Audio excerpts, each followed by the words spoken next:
নির্বিশেষে আল্লাহর কোরআনের পক্ষে স্লোগান দিতে হবে। আলেমদের ভেদাভেদ ভুলে যেতে হবে। মাসলাকগত ফিকহি মাসআলার ইখতিলাফ ছিল, আছে, ভবিষ্যতেও থাকবে। মাসআলার মধ্যে ইখতিলাফ দূর হবে না, কিন্তু রাষ্ট্রের কল্যাণ সাধনে সর্বশ্রেণীর আলেমদের ঐক্যের ভিতকে মজবুত করে আল্লাহর কোরআনের বাংলাদেশ গড়ার জন্য ঝাঁপিয়ে পড়তে হবে। রাজি আছেন কারা? দুহাত দেখতে চাই। আজকে আমাদের সমাজের কিছু লোকের একটা ভ্রান্তি ছড়ায়, বলে হাদিসের কোনো প্রয়োজন নাই, শুধু কোরআনই যথেষ্ট আমাদের জন্য। এই ফিতনা সমাজে আছে না নাই? এই যে কয়েকদিন আগে চরমনায়ের নাইবে আমিরুল মুজাহিদিন মুফতি ফয়জুল করিম তিনি একটা কথা বলেছিলেন, একটা সম্ভবত কোনো সাংবাদিক সম্মেলন হতে পারে বা কোনো একটা কনফারেন্সে। তিনি বক্তব্য দিতে গিয়ে বলেছেন যে শুধু কোরআন দিয়ে আপনি কি করবেন, শুধু কোরআন তো আর যথেষ্ট নয়। এবং তিনি ব্যাখ্যা করে বুঝিয়েছিলেন যে শুধু কোরআন দিয়ে কি হবে যদি হাদিস আপনি এর সাথে সংযোজন না থাকে। কারণ শুধু কোরআন দিয়ে তো একটা মানুষ হেদায়েত পাবে না, কারণ এই কোরআনের ব্যাখ্যা হাদিস অবশ্যই তাকে গ্রহণ করতে হবে। ঠিক না ভাই? একজনে বলেন। শুনলাম যে কয়েকদিন পরেই পীর সাহেবের ব্যাপারে অলরেডি কোর্টে নোটিশ চলে গেছে যে তিনি কোরআন অবমাননা করেছেন। পাগলামির তো একটা সীমা থাকা উচিত। কোরআন অবমাননার কথা আপনি কাকে বলেন? যারা আল্লাহর কোরআনের জন্য জীবন দিতে চায়, মরতে চায়, আপনারা বলেন তারা কোরআন অবমাননা করে। এগুলা করে দেশের সম্মানিত মানুষদের যারা বেশ অসম্মানিত করতে চান, মনে রাখবেন এটা স্বৈরাচারীর আমলের দেশ নয়, এটা জুলাই আগস্টের বিপ্লব সাধিত হওয়ার পরের দেশ। এখানে যাচ্ছে তা আলেমদের সাথে করা যাবে না। আলেম ওলামাদের সাথে যে বিয়াদবি করতে চাবে তার দাঁত ভাঙ্গা জবাব দেওয়ার জন্য আমরা প্রস্তুত আছি। কথা বলেন ঠিক কিনা বলেন? ভাইরা আমার, শুধু কোরআন দিয়ে তো আপনি হেদায়েত পাবেন না। এটা আল্লাহর কথা, আল্লাহ রসুলের কথা। এবার নবীজি সাল্লাল্লাহু আলাইহি ওয়াসাল্লামের হাদিস থেকে প্রমাণ নেন। বিদায় হজের ভাষণের সময় আল্লাহ নবী বললেন, ও সাহাবীরা শোনো, তারাকতু ফীকুম আমরাইন লান তাদিল্লু মা তামাসসাকতুম বিহিমা কিতাবাল্লাহি ওয়া সুন্নাতা রাসূলি। ও সাহাবীরা শোনো, তোমাদের মাঝে আমি দুইটা জিনিস রেখে গেলাম, একটা হচ্ছে কোরআন, একটা হচ্ছে সুন্নাহ। দুইটা জিনিসকে যতদিন পর্যন্ত আঁকড়ায় ধরে রাখতে পারবে, কশিন কালেও তোমাদের পদস্খলন হবে না। জোরে জোরে বলেন সুবহানাল্লাহ। হাদিসের মধ্যে নবীজি সাল্লাল্লাহু আলাইহি সাল্লাম যা বলেছেন সেটাও নিজের পক্ষ থেকে বলেন নাই, এটাও আল্লাহর পক্ষ থেকে ওহী। কোরআনও ওহী, হাদিসও ওহী। পার্থক্য হলো এই, কোরআন শব্দ এবং মানা, লফজ এবং মানা দুটোই আল্লাহর পক্ষ থেকে এসেছে, আর হাদিস হচ্ছে আল্লাহর পক্ষ থেকে মানাটা এসেছে, শব্দটা নবীজি সাল্লাল্লাহু আলাইহি সাল্লাম নিজের পক্ষ থেকে বলেছেন। একটু জোরে বলতে হবে আল্লাহু আকবার। সুতরাং কোরআন মানে হাদিস স্বীকার করে ঈমান থাকবে? একটু জোরে আওয়াজ বলে ঈমান থাকবে? আপনি কোরআন মানতে পারবেন না, শুধু কোরআন দিয়ে তার প্রমাণ নেন। যেমন ঈমান আনার পরে মুসলমানদের জন্য সবচেয়ে বড় ফরজ হচ্ছে নামাজ। ঠিক কিনা জোরে বলেন? বুনিয়াল ইসলামু আলা খামসিন, শাহাদাতি আল্লাহ ইলাহা ইল্লাল্লাহ ওয়া আন্না মুহাম্মাদার রাসূলুল্লাহ ওয়া ইকামিস সালাহ ওয়া ইতাইজ যাকাত ওয়া হজ্জিল বাইতি ওয়া সাওমি রমাদান আও কামা ক্বালা আলাইহিস সালাতু ওয়াস সালাম। নবী করিম সাল্লাল্লাহু আলাইহি সাল্লাম বলেছেন, ইসলামের মূল স্তম্ভ হচ্ছে পাঁচটি। প্রথম হচ্ছে কথার সাক্ষ্য প্রদান করা, আল্লাহ ছাড়া কোনো মাবুদ নাই, মুহাম্মদ সাল্লাল্লাহু আলাইহি সাল্লাম তার রাসূল। এই কথার সাক্ষ্য প্রদান করার পরে হচ্ছে আমল, ওয়া ইকামিস সালাহ, নামাজ কায়েম করা। নামাজের কথা কোরআন মাজিদে আছে না নাই? আরো জোরে বলেন। কোরআন মাজিদে কমপক্ষে স্পষ্ট ভাষায় ৮৬টা জায়গার মধ্যে আল্লাহ তাআলা নামাজের কথা বলেছেন, কিন্তু নামাজে ৫ ওয়াক্ত একটা আয়াতের মধ্যেও লেখা নাই। নামাজ ৫ ওয়াক্তে কোরআন শরীফে কোনো আয়াতে লেখা নাই, গেল একটা। এরপর জোহরের নামাজ ফরজ ৪ রাকাত, আসরের নামাজ ফরজ ৪ রাকাত, মাগরিবের নামাজ ফরজ ৩ রাকাত, এশারের নামাজ ৪ রাকাত, ফজরের নামাজ ফরজ ২ রাকাত। কোরআন শরীফ খুলে আমার সামনে আছে, কোথায় লেখা আছে? কোথাও নাই। এখন কোনো পাগল যদি বলে হাদিসের দরকার নাই, এই পাগলে নামাজ পড়বে কেমনে? কথা বুঝেন না মনে হয় আপনারা? যারা বলে হাদিসের দরকার নাই, আর এই ব্যাখ্যাগুলো নামাজের ব্যাখ্যা আছে হাদিসে। সুবহানাল্লাহ বলেন। যারা বলবে যে আমার হাদিসের কোনো প্রয়োজন নাই, তাদের কাছে প্রশ্ন, তারা নামাজ পড়বে কি হবে? সুতরাং হাদিস ছাড়া কোরআন বোঝার কোনো উপায় না গেল 1 নম্বর পয়েন্ট। এবার নামাজের পরের স্থান হচ্ছে যাকাত, ওয়া ইতা ইজ যাকাত, যাকাত আদায় করা।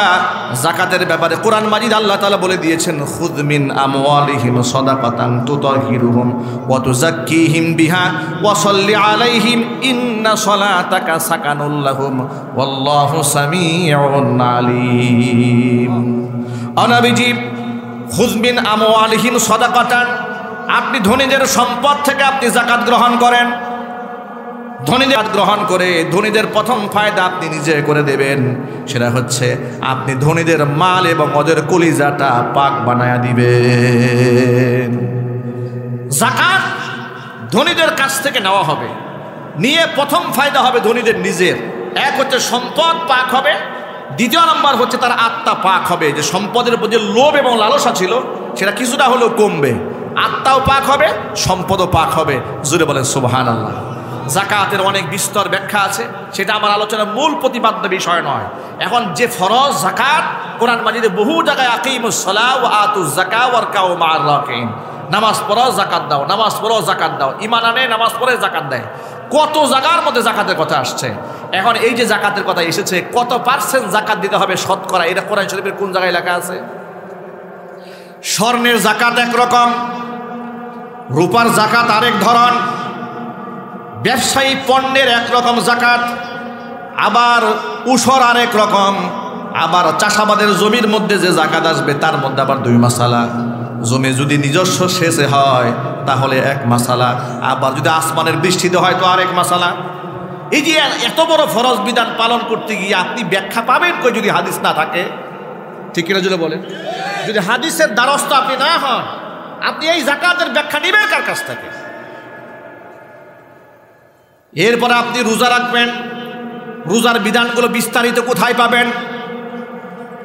রোজার বিধান আপনি বিস্তারিত কোরআন শরীফে পাবেন না, এখানে আপনার হাদিসে চলে যেতে হবে। এরপর আপনি যদি হজের বিষয়টা ধরেন, হজ আল্লাহ পাক কোরআন মাজিদে বলে দিলেন, ওয়াযিন ফিন-নাসি বিল হাজ্জি ইয়াতুকা রিজালাও ওয়া আলা কুল্লি দামিরি ইয়াতিউনা মিন কুল্লি ফাজ্জিন আমিন।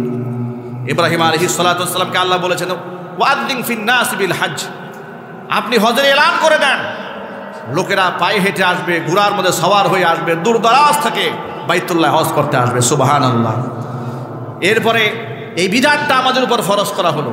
আল্লাহ পাক বললেন, ওয়ালিল্লাহি আলান নাসি হিজ্জুল বাইতি মান ইসতাতা ইলাইহি সাবিলা, সামর্থ্য যার আছে বাইতুল্লাহ যাওয়ার, অবশ্যই তার বাইতুল্লাহ যেতে হবে, এটা ফরজ। ওমান কাফারা ফা ইন্নাল্লাহা গানিয়্যুন হামিদ, যদি কোনো ব্যক্তি অস্বীকার করে, আল্লাহর এই বিধানকে মান্য না করে, এতে আল্লাহ পাকের কিছু যায় আসে না। বরং যেই ব্যক্তি হজ ফরজ হওয়ার পরে হজে যদি কোনো ব্যক্তি না যায়, নবী করিম সাল্লাল্লাহু আলাইহি ওয়াসাল্লাম বলেছেন, আমি জানি না সে ইহুদি হয়ে মারা গেল নাকি খ্রিস্টান হয়ে মারা গেল। জোরে বলেন নাউজুবিল্লাহ।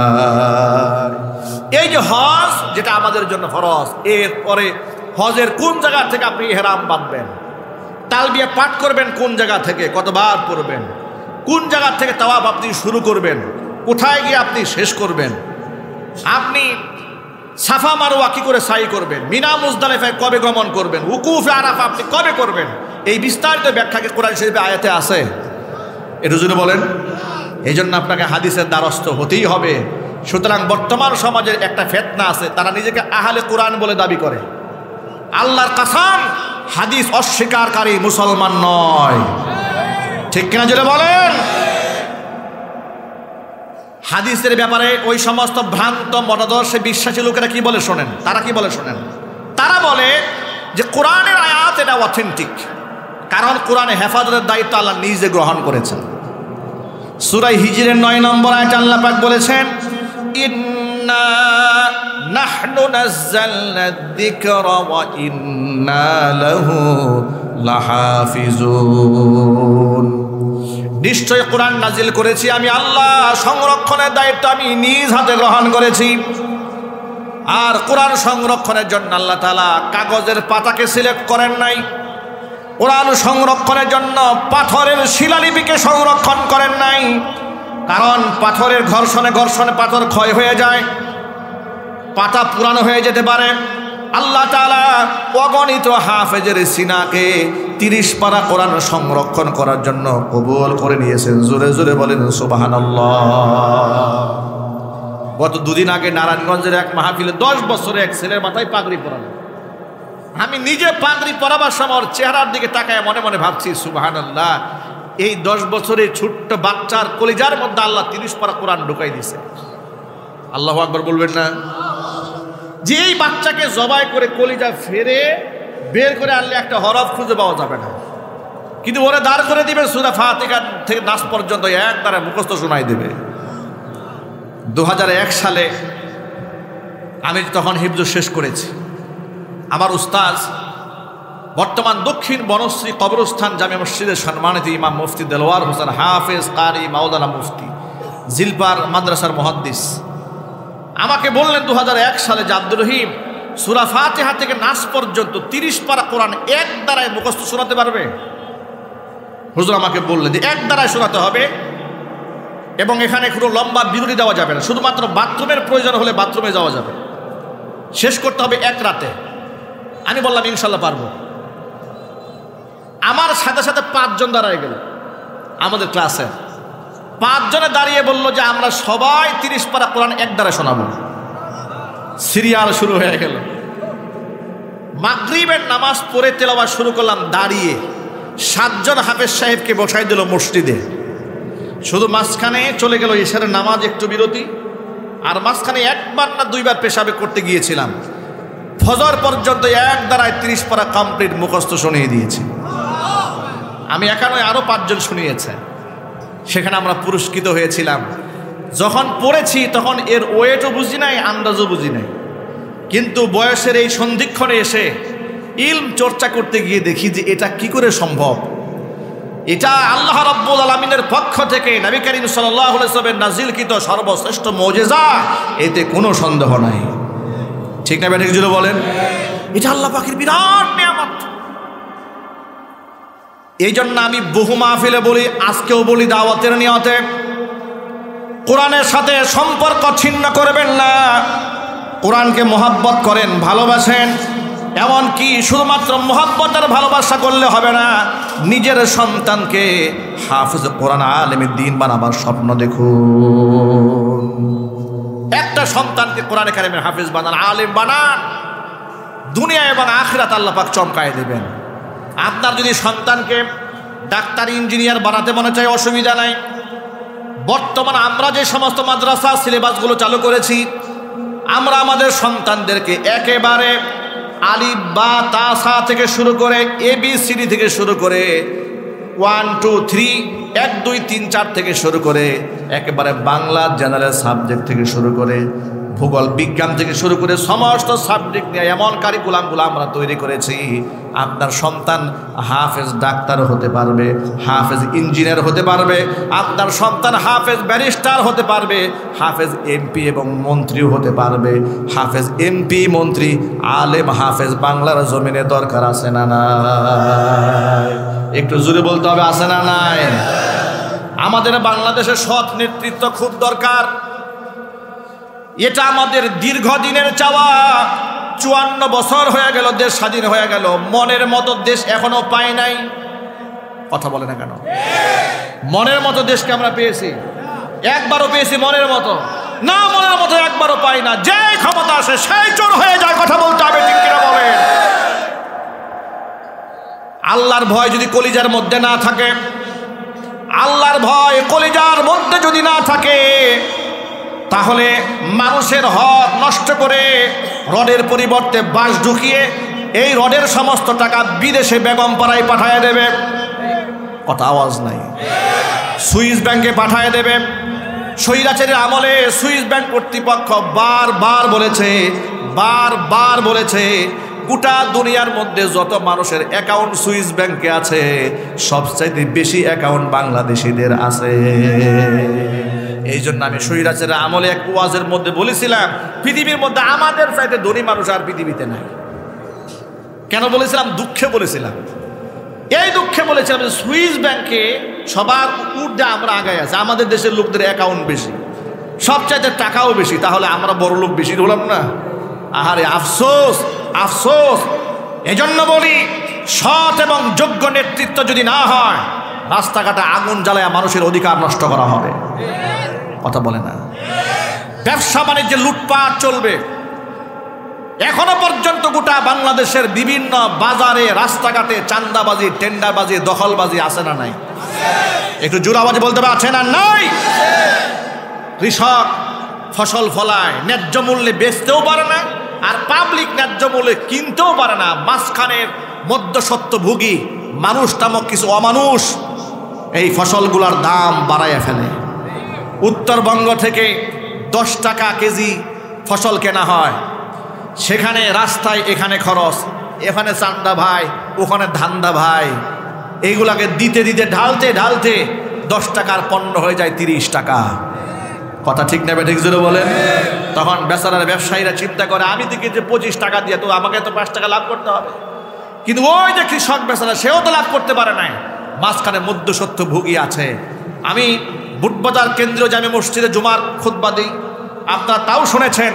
আমি বর্তমানে আমবর্ষা শাহী জামে মসজিদ কাউরান বাজার, সেখানেও জুমার খুতবা দিই।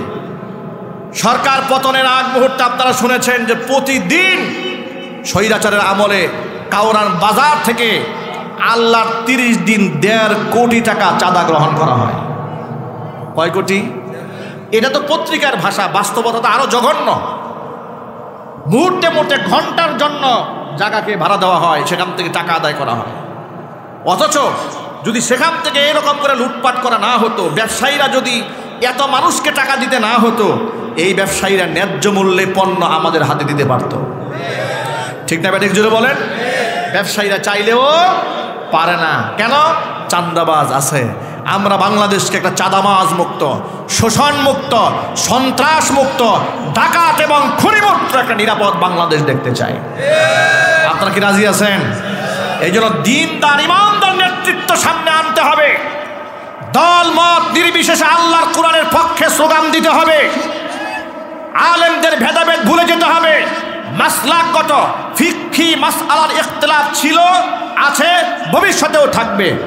মাসআলার মধ্যে ইখতিলাফ দূর হবে না, কিন্তু রাষ্ট্রের কল্যাণ সাধনে সর্বশ্রেণীর আলেমদের ঐক্যের ভিতকে মজবুত করে আল্লাহর কোরআনের বাংলাদেশ গড়ার জন্য ঝাঁপিয়ে পড়তে হবে। রাজি আছেন? কারা দুহাত দেখতে চায়?